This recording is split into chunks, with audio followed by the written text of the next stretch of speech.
Okay, so we get to start Quid at Quo now. And it's actually been on our weekly sentences from the beginning of the year, but we really dive into it on about week 15. So after a few years, I found some tricks to make it not so overwhelming.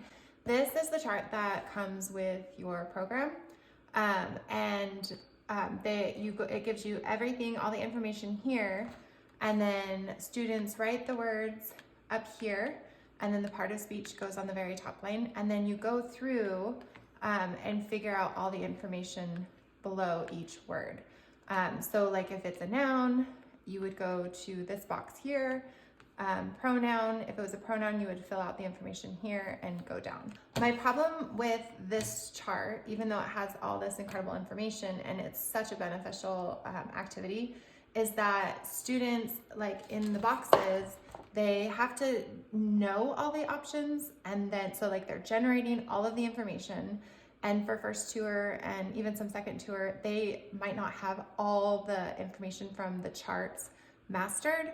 And so it's really hard to generate all the information and then handwrite all of it into the boxes. So I came up with this chart. It has all of the exact same information, but instead of writing the answers and generating the possible list of answers, students just go through and circle.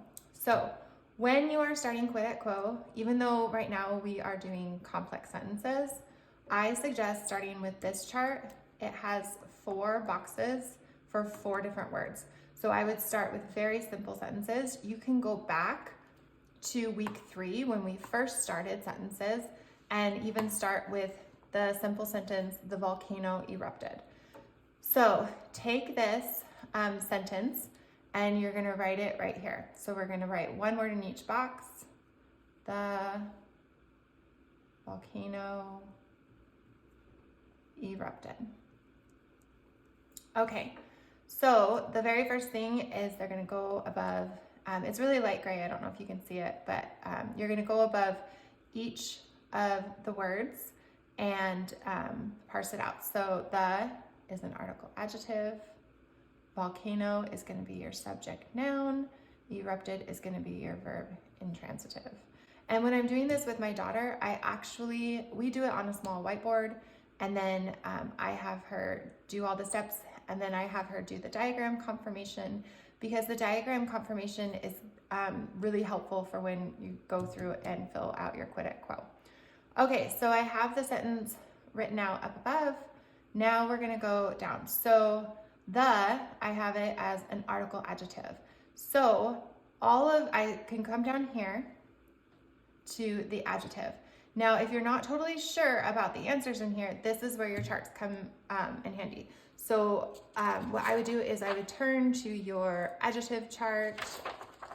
Okay, and you'll see everything on here comes from your adjective chart. So in the little boxes for them to circle, because there's not enough room to write out the entire word, I've abbreviated each one. But again, if you're not sure what POS period, COM period means, come over here and it will show you it's positive, comparative, or superlative. Okay, these ones it's yes, no, article, number, pronoun. So again, just refer back over to here if you're not sure what the abbreviations mean. Okay, so if you get down here and you're like, well, I'm not sure what to circle, come over to your adjectives chart. Adjectives answer what kind, whose, how many, or which. If it's a what kind adjective, it's going to be descriptive, so you would fill out this top box. If it's a whose, if it's a possessive adjective, you'd come down here. Is it possessive? You would just circle yes, no. Is it a limiting? Those are the how many adjectives and the which adjectives. And so that would be an article, a number, or other pronoun. Well, the is an article adjective. So I skip these top 2 boxes because it's not a descriptive adjective, it's not a possessive adjective. So all I do is I circle article, and then what it modifies. You're always going to fill out this bottom box for adjectives because adjectives modifies noun or pronoun. So what is the modifying? Well, again, this is where your diagram is super helpful. It's modifying volcano. So your student would just write volcano. Okay, come to the next word. Volcano is a subject noun. Okay, so I'm going to take my, my charts. I'm going to go back to nouns. Okay, it's right here. I also have these chart helpers. We make floppy folders so we can refer to all of these. So here is like my color coded charts, and I like to use these. I can do a whole video on why I prefer these charts to these. These are great for like third year, but first and second tour, these I find more helpful. So these are all the 9 noun jobs, and everything you see again here, if you're not sure what it means, go back to your chart. So a noun can be a subject noun, possessive noun, adjective, all the way down. Well, I know it's my SN, which is my subject noun, up here.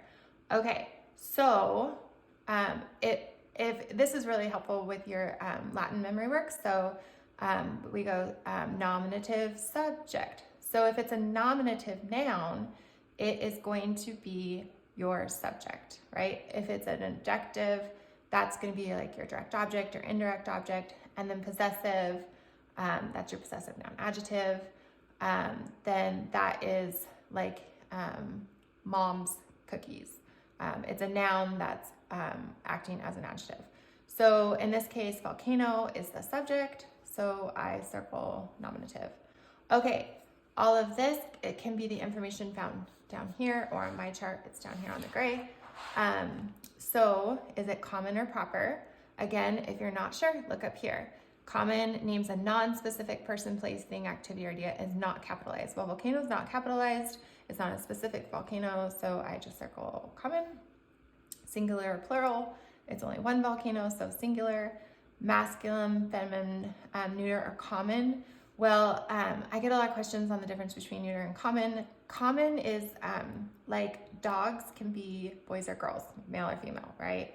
A chair, a pencil, they don't have an assigned gender. So a volcano is neuter, it doesn't have a gender. Okay, concrete, abstract, collective, or compound. Again, come up here if you're not totally sure. Concrete is that, you can see, feel, taste, touch. So you can see a volcano, it's solid, so it's concrete. Okay, you're done with your volcano. So the other thing that was confusing on the CC charts is like, they didn't know, like, do I have to fill anything else out? Well, no, for a subject noun, you don't have to fill anything else out. So then you come to the next box. Okay, erupted is your verb. It's intransitive. Okay, so I'm gonna go to my verb chart. Okay, all the information here, down here on green, is gonna be found on your chart. So it's a VI, and so I know the type is gonna be intransitive. Okay, person, first, second, or third. Again, not sure, come over here on person. It gives you all the examples. It's a third person because I am talking about the volcano, like a narrator. Singular or plural. Okay, well, go back to your subject noun. Your subject noun was singular, so it's one volcano erupting, so it's singular. Active or passive, we covered this on our verb voice, I think it was last week, but the subject is doing the action, so it's active. Indicative, subjunctive, imperative. We haven't covered this a ton yet, but a lot of times your declarative sentences, and again, this is why once you've done, like, quid at quo is your 6th step. Well, you've already decided it's a declarative sentence, so it's going to be indicative. If it has an imperative purpose, it's going to be imperative. Subjunctive is like the more tricky voice that's not used as often. It's more like I wish something would happen, or something potentially could happen.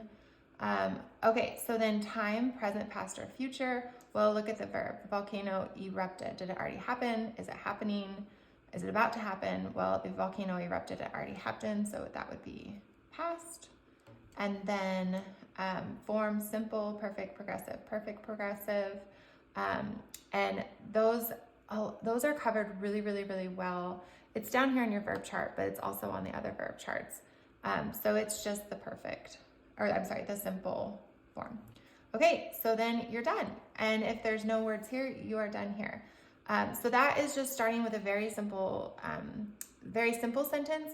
And even though we're on week 15 and we're covering complex sentences, if this is your first time going through Quid at Quo, I would just start with this chart until they've mastered it, they're comfortable, and then we can start throwing in more difficult sentences.